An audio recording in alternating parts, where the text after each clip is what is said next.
Can we trust big data? A CIS 2050 presentation for Chapter 6 by Hannah Ross.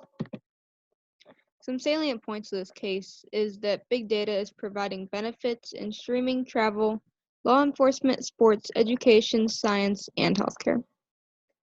Some companies have been seduced by the promise of big data and jump into projects with nothing to show for their efforts. A significant majority of big data projects are not producing any valuable or actionable results. However, this does not mean that big data cannot be good for a company, and I will go into that later in this presentation.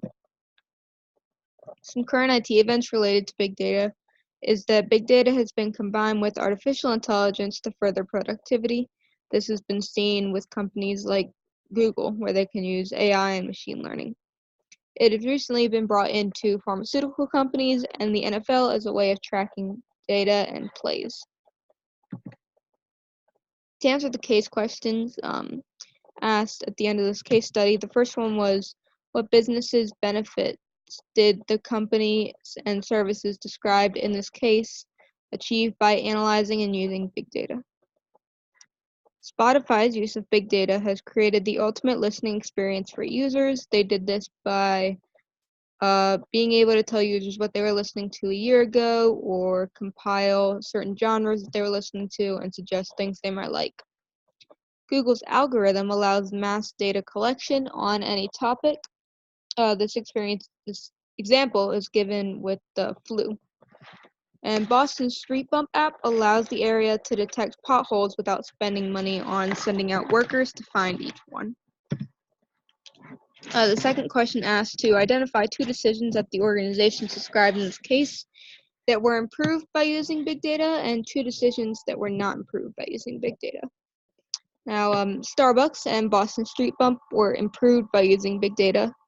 Google and Hadoop were not improved by using big data.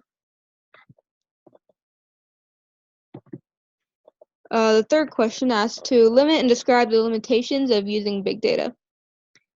Big data provides a distorted picture of the problem.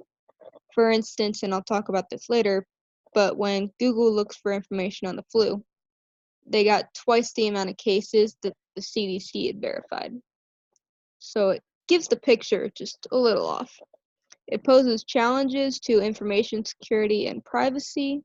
This means that if companies were to give access to all of their information, it could be leaked, there could be a security breach, something like that.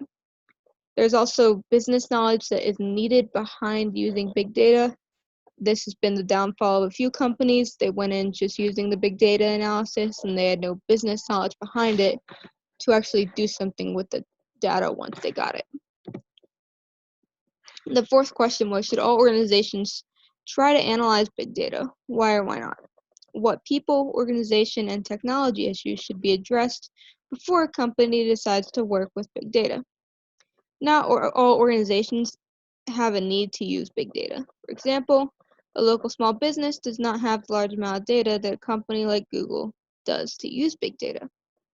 When a company will be using big data analysis, they need to consider who is giving out personal information, the structure of big data analysis, and the organizational structure, and if the company has the capacity in its system to function with big data analysis and not crash.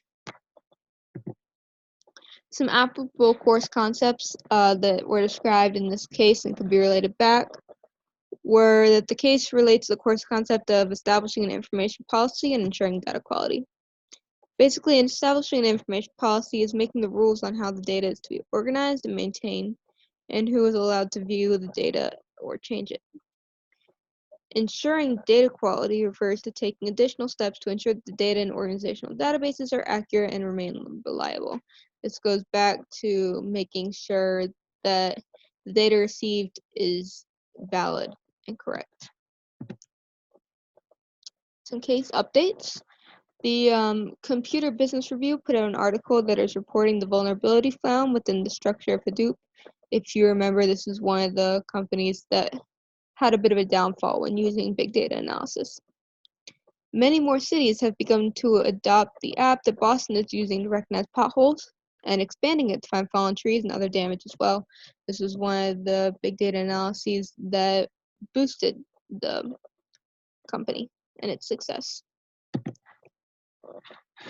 While going through the case study, I came up with a couple questions. The first one was Google's results for the query they posed about the flu were twice the amount CDC reported. Why did the results come back so skewed? As I talked about earlier in the presentation, Google was not able to verify the validity of each response they received to their query. The CDC was able to differentiate scientific reports from local news reports and avoid repetition of numbers. Google would need to implement that practice next time they use big data analysis. My second question is it possible or probable for companies that are not mass producing or serving to utilize the practice of big data analysis? I personally do not see a reason for companies that are not serving a large population of people to use big data analysis. I still think it's important for the companies to establish an information policy, ensure data quality, but there should be a more efficient way for companies to take a pool of a smaller amount of customers. This really comes with having the technical business skills of knowing how to assess your demographic, find your target market, things like that.